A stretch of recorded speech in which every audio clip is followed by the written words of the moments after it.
ധവളപത്രവുമായി ബന്ധപ്പെട്ടുകൊണ്ട് എങ്ങനെയാണ് LDF-ന് തുടർന്ന് രീതിയിലാണ് മുന്നോട്ട് പോകുക, അതിലെ കാര്യങ്ങൾ പരിശോധിച്ച്?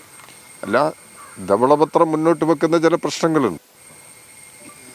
അത് ഏറ്റവും പ്രധാനപ്പെട്ട ഒരു പ്രശ്നം പൊതുമേഖലയുടെ സംരക്ഷണം എന്നത് അവർ ഒരു നിഷേധാത്മകമായ നിലപാട് ധവളപത്രം മുന്നോട്ട് വെച്ചിട്ടുണ്ട്. പൊതുമേഖലയുടെ സംരക്ഷണത്തിന് ആവശ്യമായിട്ടുള്ള എല്ലാ നടപടികളും സ്വീകരിക്കേണ്ടതുണ്ട്. അപ്പം കൂടുതൽ സ്വകാര്യവൽക്കരണത്തെ പ്രോത്സാഹിപ്പിക്കുന്നതിന് സഹായകരമായ നിലപാടിലേക്കാണ് ധവളപത്രം ഊന്നൽ നൽകുന്നത്. അത്തരം നിലപാടിനെ തീർച്ചയായും കേരളത്തിൽ എതിർത്തു പോകാതെ പരാജയപ്പെടുത്താതെ മുമ്പോട്ട് പോകാൻ കഴിയില്ല. കേരളത്തിലെ പൊതുമേഖലയെ സംരക്ഷിച്ചുകൊണ്ടുള്ള ഒരു സമീപനമാണ്. പ്രശ്നങ്ങൾ, സാമ്പത്തിക പ്രശ്നങ്ങളുണ്ടെങ്കിൽ കേരളത്തിൻ്റെ പൊതുമേഖലയെ സംരക്ഷിച്ചുകൊണ്ടുള്ള നിലപാടുകളാണ് മുമ്പോട്ട് പോകേണ്ടത്.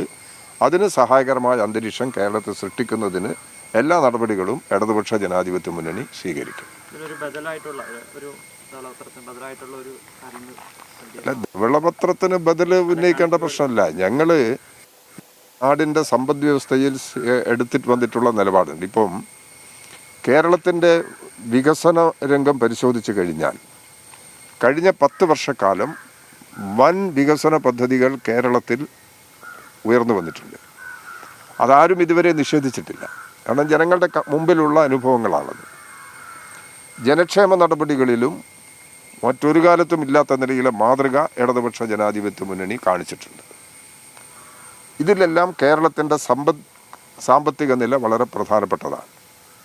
ബഡ്ജറ്റിൻ്റെ ഭാഗമായി ഈ ആവശ്യങ്ങളെല്ലാം നിറവേറ്റി പോകാൻ കഴിയില്ല എന്ന നില വന്നപ്പോഴാണ് കിഫ്ബി എന്ന പുതിയ സംവിധാനത്തെ ശക്തിപ്പെടുത്താൻ, നേരത്തെ ഉള്ളതാണത്, അതിനെ ശക്തിപ്പെടുത്തുന്നതിന് വേണ്ടിയുള്ള നിലപാട് സ്വീകരിക്കുകയും കിഫ്ബി ഫണ്ട് ഉപയോഗിച്ച് വൻതോതിലുള്ള വികസന പദ്ധതികൾ കേരളത്തിൽ നടപ്പിലാക്കാൻ കഴിഞ്ഞു എന്നുള്ളത് കേരളത്തിൻ്റെ അനുഭവമാണ്.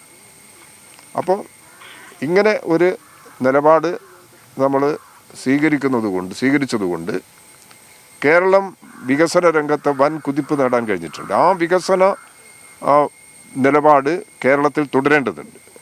വികസനം മുന്നോട്ട് കൊണ്ടുപോകണം, ജനക്ഷേമ നടപടികൾ സംരക്ഷിക്കപ്പെടണം, പബ്ലിക് സെക്ടർ സംരക്ഷിക്കണം. കേന്ദ്രത്തിൻ്റെ സാമ്പത്തിക നയം പൂർണ്ണമായിട്ടും ഇത്തരമൊരു നിലപാട് മുന്നോട്ട് കൊണ്ടുപോകുന്നതിനെതിരാണ്. ഇങ്ങനെ കടുത്ത സാമ്പത്തിക പ്രതിരോധ നടപടികൾ കേന്ദ്രം തുടർന്നിട്ടും ഇവിടെ നയപ്രഖ്യാപന പ്രസംഗത്തിൽ ഒരു വാചകം ഈ കേന്ദ്രത്തിൻ്റെ നിലപാടിനെ എതിർക്കുന്ന രീതിയിൽ ഗവൺമെൻറ് മുന്നോട്ട് വെച്ചില്ലല്ലോ. അപ്പം അത് കേന്ദ്ര ഗവൺമെൻറ് കൊടുക്കുന്ന ഇടതുപക്ഷ ജനാധിപത്യ മുന്നണി ഗവൺമെൻറ് എല്ലാ സന്ദർഭങ്ങളിലും കേരളത്തിൻ്റെ ഈ ജനവിരുദ്ധ നടപടികളെയും അതിന് കാരണമായ സാമ്പത്തിക നയങ്ങളെയും എതിർത്ത് വന്നിട്ടുള്ളതാണ്. ആ എതിർപ്പ് നയപ്രഖ്യാപന പ്രസംഗത്തിലുള്ള ചർച്ചയിലും ഇടതുപക്ഷ ജനാധിപത്യ മുന്നണി ശക്തമായി പ്രകടിപ്പിച്ചിട്ടുണ്ട്.